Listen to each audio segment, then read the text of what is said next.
Hands up if you've heard the parable of the mountain tunnel. Great, I'm going to tell it you. This isn't a parable from the Bible, by the way. This is just an ancient parable. Story kind of thing. There's this mountain. A big, dark, gloomy mountain. So tall that you can't get over it because there's glaciers and snow at the top. And those that have tried to get over it either get up halfway and come back, or they didn't make it back. And the sides are so steep, and the forest around it is so dense that you can't get around it. It's like a maze. And those that have gone have either turned back or got lost and never returned. And at the base of this mountain is a village, right? A village which is essentially just lost in the shadow of this mountain, lost in and amongst the weeds, we'll call it, of this crazy forest. And these people have been living there for generations. It's all they know. All they know is this shadow. All they know is this village where they are. And one day, one of the villagers said, no, this can't be it. This can't be it, because the tales told, the tales that have been spoken around these campfires in this village from when I was a young lad, telling me that on the other side of this mountain is green pasture.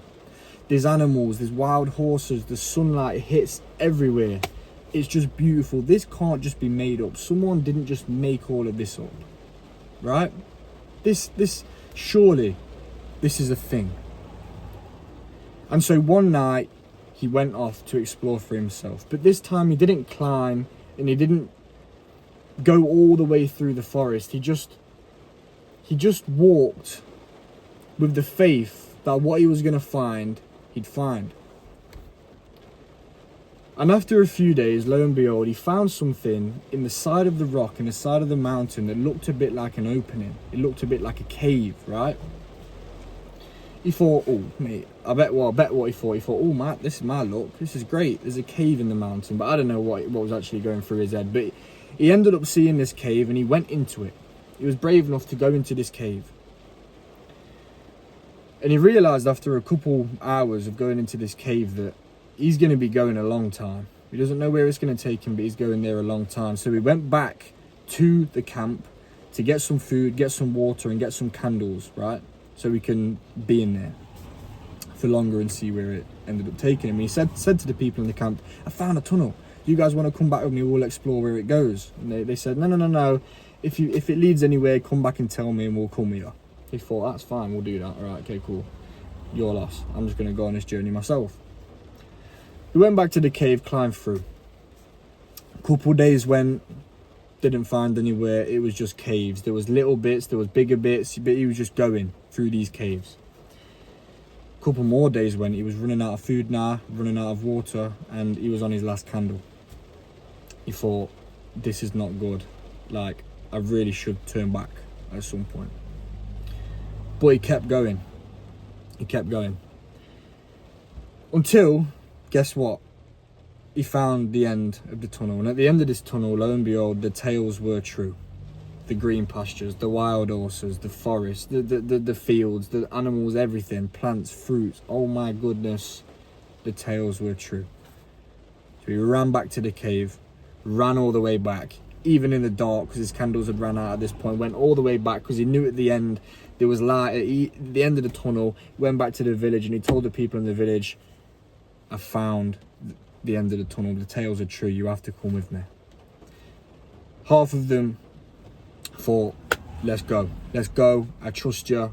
You know, you wouldn't be this excited. You wouldn't be making this up. Let's go with you. The other half, some were pessimistic. Some didn't believe him. And some of them just simply said, if you find it, you know, if the other people go in, if this is actually true, tell me, come back, and then we'll go then. But right now we're happy just around the campfire eating our beans, mate. So that's what they did. And so the group set off. They went through the tunnel. Lo and behold, after a few hours, they were still going. At this point, however, you know, the guy knew, the person who went before knew that this is just, they're going to be climbing for hours. It's not going to be nice. It's not going to be pretty. But some of them were saying, how much longer, man? Like, we've been climbing for hours. We've been crawling for hours. It's cold. It's wet. It's, you know, it's, when are we going to find the end of this tunnel? In fact, you know what? I don't even want to I'm going to go back to the camp. I'm going to have some beans. I'm just going to chill out and sleep. But you know what? When you finish, come back and get me, right? Come back and get me. Maybe when you come back, you can make the route, the tunnel a bit easier. You can break some of these off so it's not as narrow to get through, right? Everyone said, okay, that's fine. Go back to the camp. So they went back to the camp. Anyway, a couple of days now we're in a couple of days now. Again, the food's running out, the water's running out, and the candles are running out. And at this point, some of the people who had been enduring for a while now, it's really, really getting to them because they're now afraid. They're afraid that with all of them in there and with them talking, it's going to vibrate and the mountain's going to fall in onto them. It's going to come crumbling down. Each drop of water that they hear echoes the whole mountain, and they're becoming seriously, seriously afraid. The problem is now it's a long way back. And if they go back, they're going to be going back by themselves, or at least, I don't know, without the food and without the water. But at least they know that they've got a camp waiting for them. They've got the comfort of their homes waiting for them. And so they go. They say, look, I can't do this anymore, man. It's too much. I'm getting claustrophobic. I'm scared, man. I'm scared. I'm going back. So they go back. About a week or so ago now. So the guy knows that he's so close to the finish line. He can't remember exactly how long it took. It's so difficult down in the caves to understand how long they've been in there and that. But the man knows that, look, it's coming. He doesn't know exactly when, but it's coming. But we're on the last candle at this point. Again, we're on the last candle at this point. And there's a couple people that genuinely, their legs aren't moving anymore. They're tired, they're drained, they need food, they need water. And they're worried that if the candle goes out, they're going to be stuck at a position in the cave where they now can't get out because it's either too narrow, too tall, too whatever. And currently they're in a position where they can sit down, they can kind of lay down, they can relax, whatever, as much as you can relax in the cave. And so they said, look, this is the final bit, this is the final stretch now. Look, I need to stay here. I can't be there when the candle runs out and it's in a very, very narrow, tight spot where we're all clumped together, because I'm just going to be too afraid. I'm going to be too fearful, and I don't know if I'm going to make it through. The guy said, okay. So they were left there, which is perhaps probably the worst place to be left, because if they decide to turn back, they've got a long way to go. But the man and a few others carried on going. Until, lo and behold, eventually, after days and weeks, the food had run out, the water had run out, there was no flame, no candle, it was completely dark. They saw the light at the end of this tunnel, and they got there, and they thought, flipping heck, the tales were true. What does all this mean? What does all of this actually mean? I've been talking to you guys for 8 minutes, but what am I actually on about? You've probably taken a few things already, right, that have resonated in your own way to where you currently are in your life, maybe. But allow me to explain it in the way that this story was wrote. The mountain represents life. It represents the world. It represents where we are. Existence. And the village and the shadow represents most people are living in the shadow of the government, of leaders, of other people, of tales. A lot of people are living in the shadows and living in the remnants of stories, of tales. And most people aren't willing to leave the comfort of their own camp, of their own understanding, to see if these tales are true and to understand what these tales are and what these tales mean to those individuals. The mountain is huge. You can't get over life. You can get really, really high up. You can get really, really high up. You can get really, really happy. Emotions really, really high. But it gets to a point where it's too tough and you can't go any higher. So you've got to come back down. Same thing with the sides. You can go all the way around this life, but eventually it's a full circle moment and you've got to come back to where you were.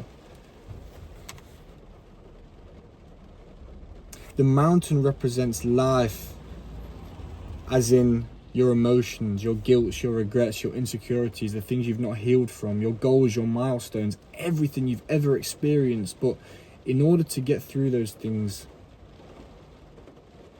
you have to go through them, through the tunnel. Because you can't go over them, it's too tall. You can't get around them, it's too wide, and it's a maze. You're going to end up back in the shadow, back in the village, back where you were before. So what do? We have to go through. We have to go through, and we have to follow something greater than us. We have to reach for something greater than us.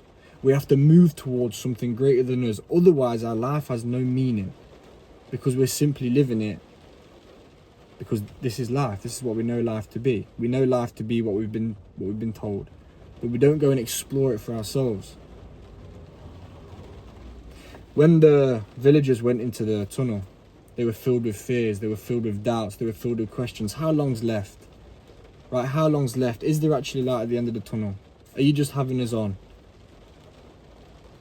Are we going to be stuck in this tunnel forever? Are we going to be stuck in our doubts, our questions, our insecurities forever? Or are we ever going to heal? Are we ever going to get to the end of this tunnel? The end of the tunnel, the golden pastures, the wild horses, not necessarily being a place, but being a way of thinking, a way of the mind. No longer having doubts, but having faith. No longer having pain, but having purpose. No longer having misery, but motivation to move forward. And no longer leaning on our own understanding and being stuck in this camp, but instead following the Lord, following God. And not just going through life, but doing it through Christ. You know, it's interesting as well, because this parable that I've just told, I've just made it up. I've just completely made up the whole thing as I'm going. I've just finished work, I'm still in the car, and I'm about to go home, and I've just completely made it up. Today is day 329 of me making a YouTube video every single day for 365 days and seeing where God takes me. And God's took me here today to create this story for you, and hopefully it resonates. Because this story, in a way, is how I've seen life to be. Life is a mountain that we can't get through unless we do it through Christ. We can't truly win this battle without Christ. We can't truly transform our fears into faiths unless we do it through Christ. And yes, we can be happy on the surface. We can tell people we're happy. We can search for worldly things. We can have a camp and build the camp as much as we want. Climb as high as we can through the mountains. Go as far as we can into the forest to try and create this life for ourselves, leaning onto our own understanding. But the truth is, unless you go through, you'll never make it out. Some people do go through, like the villagers. But the further they go through and stop, the more difficult it's going to be, because they're stuck now in the darkness. They haven't got water, they haven't got food, they haven't got candles, they haven't got light. And so they're stuck now in the middle of this cave, in the middle of life. And a lot of people, you watching this, might feel like you're one of those people stuck there, stuck in the middle of life. You're weighed down by all the pressure, by all the fears, by all the insecurities, by all the worries, by all the stresses, by everything. You're weighed down by it all. And so you're there like this. I can't go back because it's too far. I can't go forward because I don't even know if there's anything going forward. So what do? I'm just going to stay still. I'm just going to be still. I'm just going to stay here until someone comes and rescues me. But the people before you are gone, they've run home. And the people in front of you, they're not going to wait around for you forever. Your best self isn't going to wait around for you forever. They're going to continue going. They're going to continue moving until they find what it is they're looking for, or come to the realization that they needed to come to by looking for those things. Whereas you, my friends, are stood there waiting for life to come to you, for someone to save you, for the light to make itself clear, for the mountain to somehow become lighter. But do not pray for a lighter load, but instead pray for a stronger back, for you to be able to keep pushing forward through this cave and get out the other side. God is good, Jesus is alive. Today is day 329 of making a YouTube video every day for 365 days and seeing where God takes me. I think I just said 328 a minute ago. Time's flying. I'm losing track of days. God is good. Jesus is alive. See you tomorrow for another one. Bye.